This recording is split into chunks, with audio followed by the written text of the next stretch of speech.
La protección del salario frente a la libranza. ¿Por qué una libranza puede llegar a no ser pagada cuando la persona entra en insolvencia? Esto hay que explicarlo detenidamente.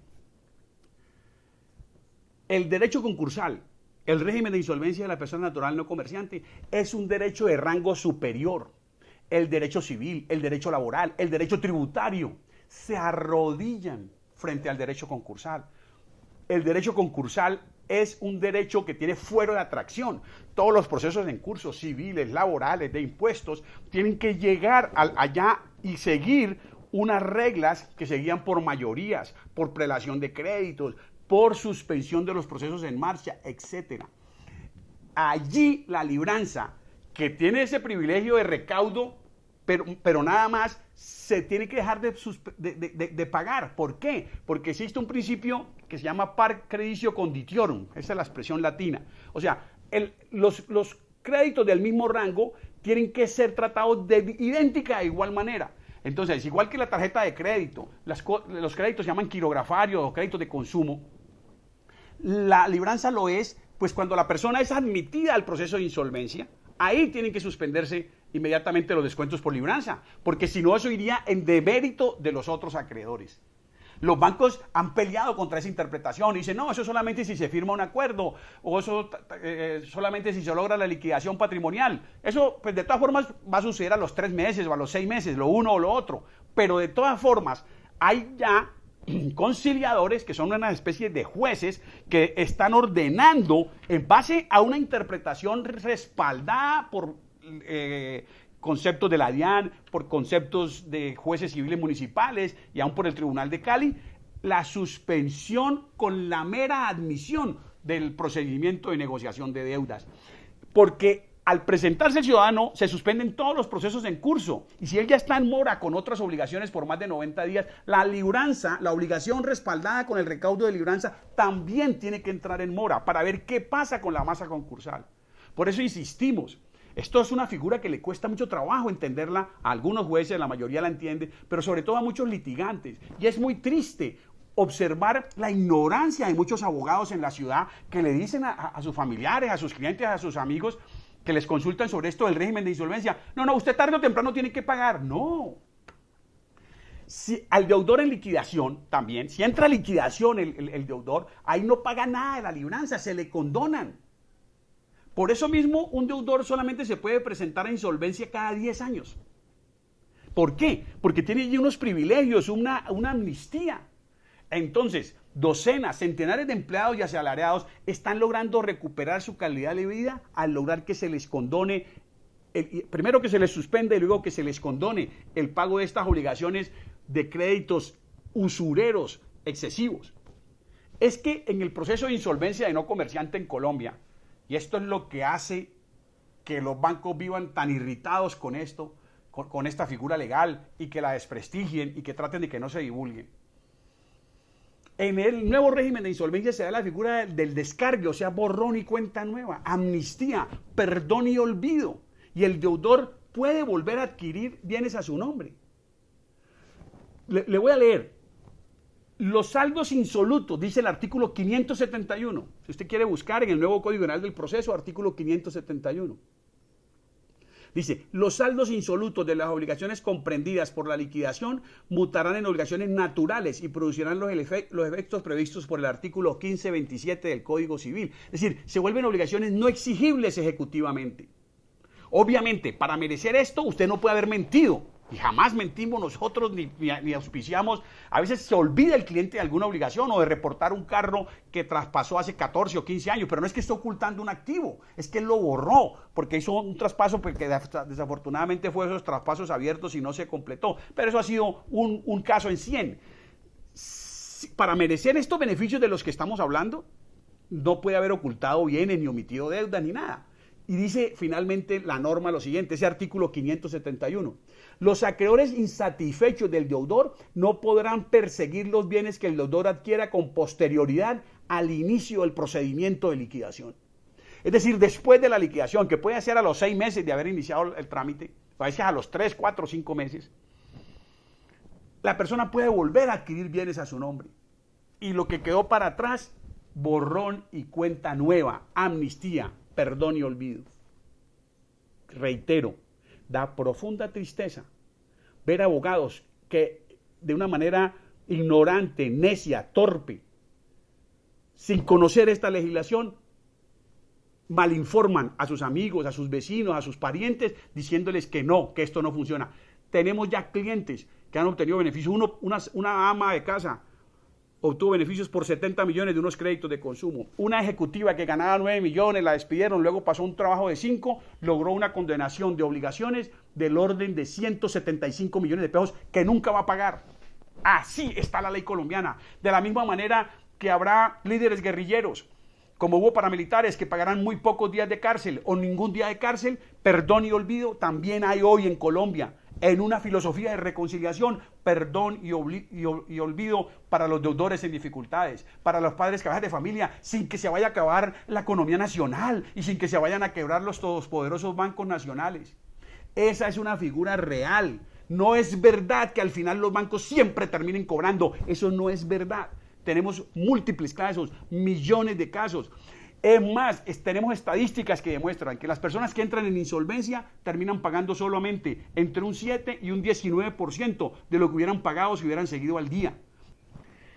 Finalmente, pues, les queremos enfatizar, la protección es también sobre el salario y sobre la pensión. Hay normas que protegen a los deudores en dificultades a nivel de salario y de pensión. ¿Por qué? Porque el Estado garantiza el mínimo vital y hay unos mínimos de protección que son irrenunciables. La protección del salario y de la pensión es algo clave, vital, crucial, definitivo para el trabajador y su familia. Por eso la Constitución Nacional y la ley protegen el salario y la pensión de los trabajadores colombianos. El salario no se puede renunciar ni se puede ceder, dice el artículo 142. Todo descuento requiere autorización del trabajador y es esencialmente revocable. Vimos que con las libranzas lo volvieron irrevocables y acabaron con el requisito, como explicábamos en los minutos iniciales de este programa, el requisito de que si es 3 veces el valor del salario se necesitaba una autorización. Pues ya no, y eso es lo que ha hecho que gente con 1 o 2 millones tenga libranzas que en total lo llevan a 5, 6, 7, 8 años de endeudamiento por valores que muchas veces son 15 veces y hasta 20 superiores al valor mensual del trabajo. Otra protección especial del salario: los préstamos del empleador no pueden causar intereses, salvo que sean para vivienda. O sea, el salario mínimo no es embargable, amigos televidentes. El salario mínimo no es embargable y a usted solamente le pueden embargar 1/5 parte de lo que exceda del salario mínimo. Vamos a hacer un breve corte para otros mensajes institucionales en su programa, su programa El Derecho, y luego de que hagamos ese corte, lo vamos a ilustrar sobre cuáles son las posibilidades reales de embargo, cómo hay una protección de los embargos salariales. Esto será en unos minutos. La mejor terapia para cualquier conflicto es la acción inteligente y planeada. Jinete y Asociados. Somos un equipo comprometidos con las causas de nuestros clientes. Jinete y Asociados, una firma de asesoría legal en derecho comercial, civil, penal y de familia, especializada en la defensa del deudor en dificultades. Teléfonos 554-1219, 558-1580. Jinete y Asociados, la protección de su patrimonio, nuestra razón de ser. Embargo de salario. Solamente un juez puede ordenar el embargo del salario de un trabajador. Ningún comisario, ningún defensor de familia, ningún conciliador, ningún casa de préstamo, ningún agiotista, ningún prestamista puede ordenar que se embargue el salario de un trabajador. Solo se puede embargar 1/5 parte de lo que sea el mínimo. Veamos este ejemplo. Una persona tiene un salario el salario mínimo en este momento es 645,000 pesos. Si el trabajador gana 1.000.000 de pesos, le descontamos 645,000 pesos y queda una suma embargable de 355,000. El 20% de 355,000 pesos es 71,000 pesos. Eso es todo lo que le pueden embargar. Y si tiene varios acreedores, 5, 6, 7, hacen cola. Cuando se terminen de cobrarle al primero que embargó los 71,000 pesos, esto si la persona no se ha metido en insolvencia de no comerciante, porque si se ha metido en insolvencia de no comerciante se suspenden los embargos y queda el arreglo. Si un trabajador devenga 2 millones de pesos, quiere decir, descontamos los 645,000 del salario mínimo, nos queda una suma embargable total de 1.355.000, de los cuales el 20% es 271,000 pesos. Es decir, una persona que gana 2 millones de pesos, lo máximo que le pueden descontar es hasta 271,000 pesos. Y finalmente, si fuere un trabajador que gana 5 millones de pesos, descontamos los 645,000, como lo pueden estar ustedes viendo en las imágenes en pantalla, como lo están viendo en la imagen en pantalla, y nos quedan 4.355.000. El 20% es 871,000 pesos. Ojo, esto siempre y cuando el acreedor no sea de una obligación alimentaria o de una cooperativa. Porque si el trabajador el trabajador tiene una obligación, es con una cooperativa, le pueden embargar hasta el 50% del salario. Y si es el trabajador, la obligación que tiene es de alimentos, también son las dos únicas excepciones. De resto, aplican los ejemplos que vimos ahora.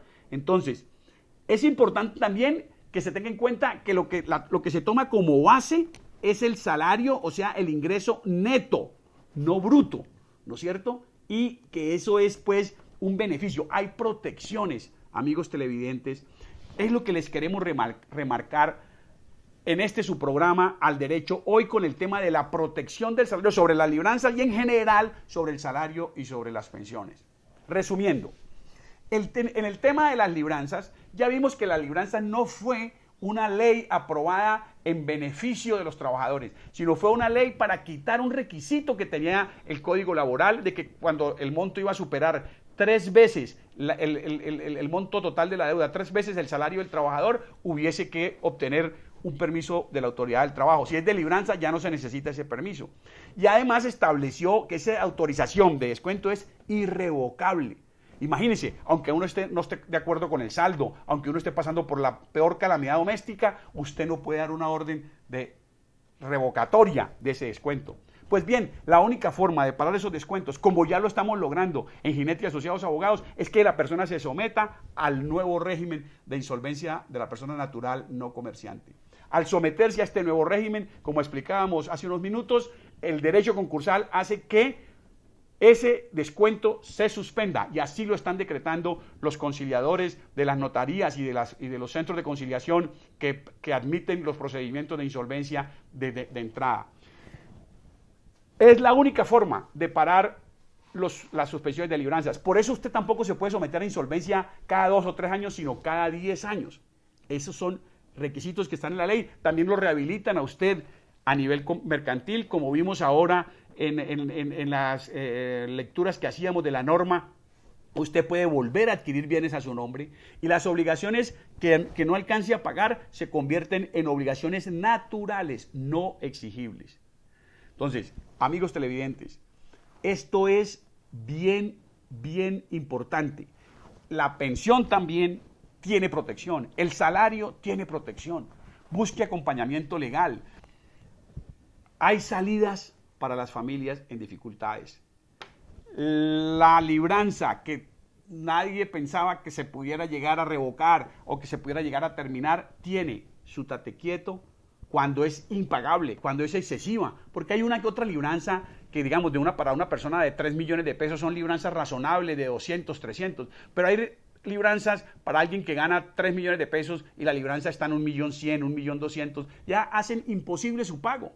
Además, cuando uno observa que han prestado a 5, a 6, a 7, a 8, a 9 y hasta 10 años, uno dice, esa obligación es impagable, a tasas del 28, del 29, del 30%. Con el nuevo régimen de insolvencia de la persona natural no comerciante que estamos liderando desde Cali, hemos logrado pues la suspensión de libranzas. No para generar una cultura del no pago, porque es que incluso la persona no se puede someter a este régimen sino cada 10 años, sino para darle la oportunidad a la persona de reorganizar sus finanzas, de que si en un momento de presión y de manera irresponsable el sistema financiero lo sobreendeudó y le otorgó demasiados créditos, tenga derecho a un borrón y cuenta nueva, a una quita de deudas, a un descargue, a una amnistía, como lo veíamos en este su programa Al Derecho. Estamos pues para orientarlos, estamos para servirle. Llame y pida una cita y usted va a recibir una orientación objetiva. Si su caso amerita que nos metamos a insolvencia de no comerciante, lo vamos a hacer. Si no, se lo vamos a decir, porque muchas veces la salida no necesita de un trámite que es un poquito largo a veces y dispendioso y que tiene algunos costos de tarifas notariales, registro, horarios de conciliador, etcétera. La consulta es la mejor forma de tener una aproximación. Y créanos, si su caso se puede resolver de una manera sencilla, se lo vamos a decir. Si requiere someterse a insolvencia, también se lo vamos a compartir. Con la colaboración técnica de Sebastián Jinete Villa y de Mónica Jinete Martínez, les ha llegado a ustedes una edición más de su programa Al Derecho.